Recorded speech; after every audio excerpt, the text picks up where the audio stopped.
এইগুলোই ১৬-১৭০০ টাকা কেজি। না এইগুলো নেই, মদ্দাগুলো কেজি আরো হচ্ছে 1200, আর মায়া যেগুলো না ওইগুলো দাম বেশি। ওইগুলোর দাম বেশি। কি বিশাল! মাছটা কি আমার একা তবে সবাই মাছ কাটা দেখার জন্য অপেক্ষায় আছে, তাই এখন মাছ কাটা শুরু করব। আপনারাও দেখতে থাকেন। যাক, সব উদ্যোক্তা হয়ে যাচ্ছে। আসসালামু আলাইকুম, তাহিরাস কুকিং অ্যান্ড ব্লগ থেকে সবাইকে ওয়েলকাম জানাচ্ছি। আমি তাহিরা। কেমন আছেন সবাই? আশা করি সবাই ভালো আছেন। তো আজকে হচ্ছে বাগেরহাটে আমার শেষ দিন, মানে আমি আজকে বাগেরহাট থেকে আবার খুলনায় চলে যাব। তো আজকের ভিডিওটা কিন্তু আরও বেশি ইন্টারেস্টিং, মানে অনেক মজার। কারণ হচ্ছে আমি আজকে আমার ছোট ফুপি এবং বড় ফুপি, দুই ফুপির বাড়ি আপনাদেরকে ঘুরে দেখাবো। আর কত বড় জায়গা নিয়ে বাড়িটা করা হয়েছে, গ্রামের বাড়িঘর দেখতে কেমন, সব কিছুই আমি শেয়ার করছি এই ভিডিওতে। তো কেউ কোথাও যাবে না, দেখতে থাকুন ফুল ভিডিওটি। এখানে এই যে আমার ছোট ফুপির বড় ছেলের বউ হচ্ছে অনেক হাঁস মুরগি, তো একটা মানে উদ্যোক্তা বলতে পারেন গ্রামে। তো ফুপির রান্নাঘর হচ্ছে এটা। তো অনেক হাঁস মুরগি আছে, আমার তো দেখতে ভীষণ ভালো লাগে। তবে স্পেস কম থাকাতে আমার মোবাইলে আমি কিন্তু পুরোপুরি ভিডিওগুলো করতে পারিনি। তো রাস্তা দিয়ে সোজা এসে বাড়ির মধ্যে ঢুকে গেলাম। আর 7 বিঘার উপরে এই বাড়িটা। বাড়ি হচ্ছে প্রথম রাস্তা দিয়ে ঢুকেই বাড়ি, আর পেছন সাইডটা কিন্তু বিশাল বড় একটা পুকুর, এই যে দেখতে পাচ্ছেন। আর পুকুরের ওপাশ উল্টা মানে আরেক দিকে হচ্ছে বাগান, মানে অর্থাৎ গাছ টাছ দিয়ে ভরা। তো এটা হচ্ছে পুকুরের সাইড। তো আমি একটু যাচ্ছি, এই যে ঘাট বাঁধানো, এই যে হচ্ছে যে সিঁড়ি। তো পুকুরটা আগে কিন্তু এত বড় ছিল না, আসলে পুকুর ভাঙতে ভাঙতে এক সময় দেখা যায় যে অনেক বড় হয়ে যায়। তো এই পুকুরে কিন্তু অনেক প্রকার মাছ আছে, আর বিশেষ করে আমার কাছে সবচেয়ে ভালো লেগেছে হচ্ছে মাগুর মাছ। বিশাল সাইজের মাগুর মাছ, কিন্তু কোনো বাজে খাবার দেওয়া হয় না, একেবারে রীতিমতো ভালো মানের খাবারগুলো দিয়েই এটাকে লালন পালন করা হচ্ছে, যেহেতু বিক্রি করবে না, নিজেরাই খাওয়ার জন্য শখ করে পালন করা। তো এই পুকুরে কিন্তু অনেকেই নামতে চায় না, বাচ্চারা যে কামড় দেবে এই ভয়ে, মানে অনেক বড় হয়ে গেছে। তো আমি যখন গিয়েছিলাম তখন কিন্তু আবার ওই যে বৃষ্টির সিজনও ছিল, একটু একটু বৃষ্টি হয়েছে। তো বৃষ্টিতে কিন্তু এই যে উঠানে, বাড়ির উঠানেই কিন্তু পানি জমে আছে, এক সাইড একটু নিচু, যার কারণে ওই দিকটাতে কিন্তু পানি জমে আছে অলরেডি। এই যে জায়গায় জায়গায় কিন্তু পানি আর এমনি বালি দিয়ে ভরাট করা হয়েছে। আর এখন বাজে সকাল 9টা। তো হাঁস মুরগি ছেড়ে দেওয়ার পরে কিন্তু সবচেয়ে এই ব্যাপারটা আমার কাছে বেশি মজার মনে হয়, যে হাঁসে এই যে রাত্রে ডিম পাড়ে, সকালবেলায় সেগুলো উঠাতে খুবই ভালো লাগে আমার এগুলো দেখতে। তো এই যে 3টা ডিম পেয়েছে। তো হাঁসে যেহেতু রাত্রে ডিম পাড়ে, তো ময়লা অনেক লেগে থাকে, তো এই যে পানি দিয়ে ধুয়ে পরিষ্কার করে নেওয়া হচ্ছে। আর যখন আমি ভিডিও করছিলাম যে হাঁস মুরগির যে ডাকাডাকি, এটা কিন্তু আসলে স্কিপ করতে একটুও মন চায়নি, তাই আমি রেখে দিয়েছি। এরপরে হচ্ছে সকালবেলায় ছোটো ফুপির বাড়িতে কিন্তু অনেক রান্নার আয়োজন ছিল, মানে অনেক মাছের আইটেম ছিল। তো ছোটো ফুপির বাড়িতে সকালে নাস্তা খেয়েছিলাম কিন্তু অনেক প্রকার আইটেম দিয়ে। আমার ছোট ফুপির বড় ছেলের বউ, অর্থাৎ আমার ভাইয়ের বউ, আমার জন্য প্রথমেই দিয়েছে দেশি মুরগির 2টা ডিম পোচ। তারপরে ছিল হাতে মেখে চিংড়ি মাছের ভর্তা, যেটা আমার অনেক বেশি পছন্দের। তারপরে দিয়েছে চিংড়ি মাছ, মানে বাগদা চিংড়ি মাছ ভাজা, বাগদা চিংড়ি নারিকেলের দুধ দিয়ে ভুনা, পুঁটি মাছ ভাজা, কই মাছ ভাজা, বেগুন ভাজা, আরও ছিল চিংড়ি মাছ দিয়ে ঢেঁকি শাক ভাজা। সকালের খাওয়া দাওয়া শেষ। তো যা হোক, তারপরে এই যে এখানটাতে দেখতে পাচ্ছেন গলা ছোলা মুরগি, অর্থাৎ আমাদের ওদিকে গিন্নি মুরগি বলে। তো এই যে গিন্নি মুরগি অনেকগুলো বাচ্চা দিয়েছে। যাক, সব উদ্যোক্তা হয়ে যাচ্ছে।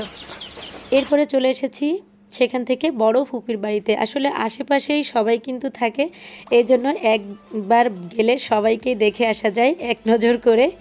তো এই দিক থেকে খুবই ভালো লাগে। তো এখানে আমার বড় ফুপির বড় ছেলে বিশাল বড় একটা কাঁকড়া দেখেন ধরেছে, এটা কিন্তু 400 গ্রাম ওজন ছিল একটা কাঁকড়াতেই।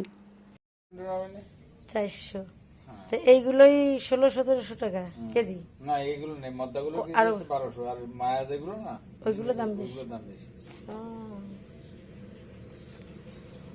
কি বিশাল আমাকে কেনে ছোটটা। খাও না তো এটা হচ্ছে আমার বড় ফুপির বাড়ি। দেখেন আমি একটু ঘুরে দেখাচ্ছি কত বড় বাড়ি, বিশাল বড় বাড়ি। তো আগের সেই ফুপির যে শ্বশুর শাশুড়ি বেঁচে থাকতে যে ঘর ছিল সেটাও কিন্তু এখনও আছে। তো ফুপি কিন্তু ওটাতেই থাকে, ওটার মধ্যেই তার প্রাণ, মানে ওটাতেই থাকতে সে আর কি স্বাচ্ছন্দ্য বোধ করে। তো বিল্ডিং করা হয়েছে ওখানে, শুধু আমার মানে ভাইয়েরা থাকে, ভাইয়ের বউ, কিন্তু ফুপি ওই ওই ঘরটাতেই থাকেন। আর হচ্ছে মেহমান গেলে ওই ঘরটাতে থাকে এই আর কি। তো এই যে সামনে অনেক কলা গাছ লাগিয়েছে, কলা বাগান।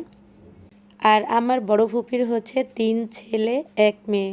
তো ছোট যে ছেলেটা সে কিন্তু আসলে পাগল, সে জন্ম থেকেই আর কি পাগল। তো ওকে দেখলে খুবই আমার অন্যরকম মনে হয়, কারণ একটা নিষ্পাপ মুখ কিন্তু দেখা যায় না। এত বড় একটা মানুষ কিন্তু একেবারেই নিষ্পাপ। পাগলদের তো কোনো হিসাব নেই, মরার সাথে সাথেই কিন্তু তারা জান্নাতবাসী। তো এই জিনিসটা আমার কাছে অনেক বেশি ভালো লাগে। ওকে দেখলেই কিন্তু আমার আসলে মাথা নিচু করে দিতে ইচ্ছা করে ওর সামনে। আসলে মনে হয় যে আমরা কত পাপী আর ও একেবারেই নিষ্পাপ। সত্যি আমার আসলে অন্যরকম একটা ফিল হয় ওকে দেখলে। মনে হয় যে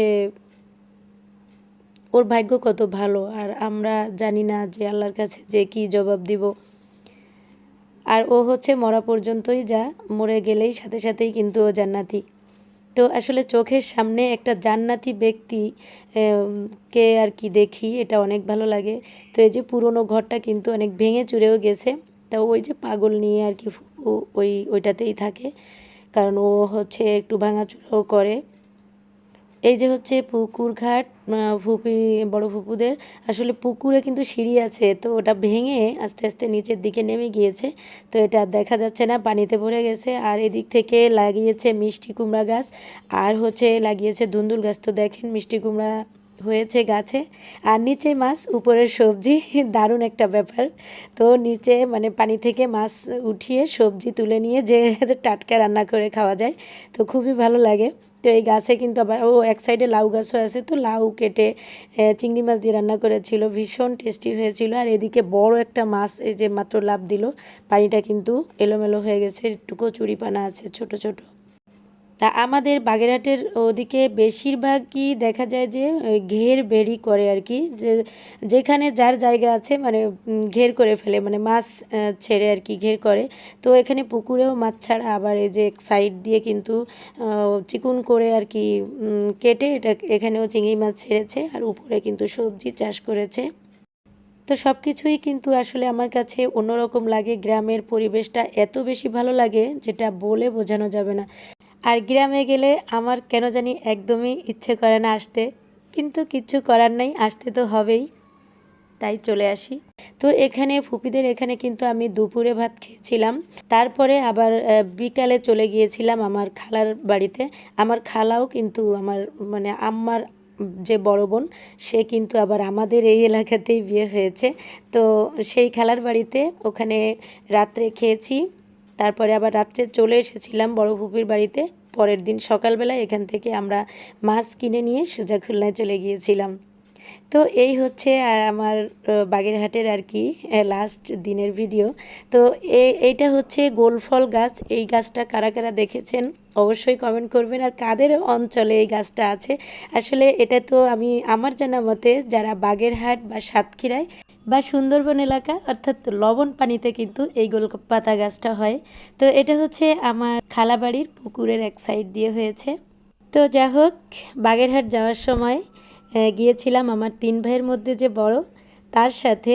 আবার সে তো আমাকে এগিয়ে দিয়ে ওই দিনই চলে এসেছে।